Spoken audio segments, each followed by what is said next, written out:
যে এটা পশ্চিমবঙ্গ কেন, দুনিয়ার যে কোনো জায়গায় যদি কোনো নিরীহ মানব গোষ্ঠীর উপর কোনো ধরনের জুলুম করা হয় আমরা তার বিপক্ষে।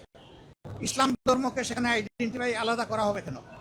তাদের দেশের তো সংবিধান হলো ধর্মনিরপেক্ষ সংবিধান। সেই দেশের সকল ধর্মের মানুষের তার ধর্মীয় অধিকার, তার নাগরিক অধিকার ভোগ করার পূর্ণ এখতিয়ার আছে। আমরা ইন্ডিয়া সরকারের প্রতি অনুরোধ জানাবো, বিশেষ কোনো ধর্ম, বর্ণ কিংবা গোত্রকে যেন টার্গেট করে কারো কোনো ক্ষতি সাধন করা না। আপনার তো দুই প্রশ্ন, আর এর সাথে উনি পুশিনের কথা বলেছেন।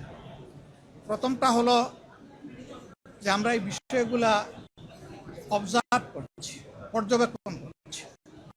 আমরা পর্যবেক্ষণ করে এই ব্যাপারে প্রতিবেশী দেশ হিসেবে আমাদের যেটা করণীয় সেটা আমরা করব। 2 নম্বর হচ্ছে যে এটা পশ্চিমবঙ্গ কেন, দুনিয়ার যে কোনো জায়গায় যদি কোনো নিরীহ মানব গোষ্ঠীর উপর কোনো ধরনের জুলুম করা হয় আমরা তার বিপক্ষে।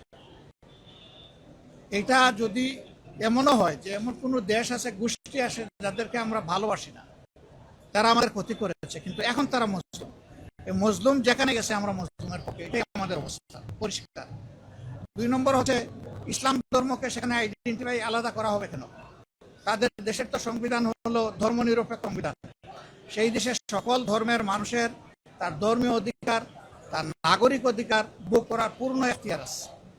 আমরা ইন্ডিয়া সরকারের প্রতি অনুরোধ জানাবো, বিশেষ কোনো ধর্ম, বর্ণ কিংবা গোত্রকে যেন টার্গেট করে কারো কোনো ক্ষতি সাধন করা না। আমরা এটা তাদের প্রতি আহ্বান জানাবো। আর পুশিনের যে বিষয়টা বলেছেন, এটা আরো যাচাই বাছাই করে যদি সেইরকম কোনো বিষয় আমাদের সামনে আসে, আমাদের ভূমিকা আপনারা দেখবেন ইনশাআল্লাহ। আমরা কোনো অন্যায়ের ব্যাপারে নীরব থাকবো না।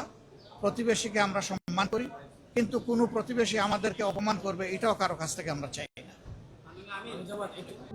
প্রবাসীদের জন্য নির্মাণ হচ্ছে দেশের প্রথম স্মার্ট সিটি, যেখানে থাকছে স্কুল, মসজিদ, হাসপাতাল, সুইমিং পুল, হেলিপ্যাড, পাঠাগার, জিম, সুপারমার্কেট, শিশু পার্ক সহ সকল নাগরিক সুবিধা।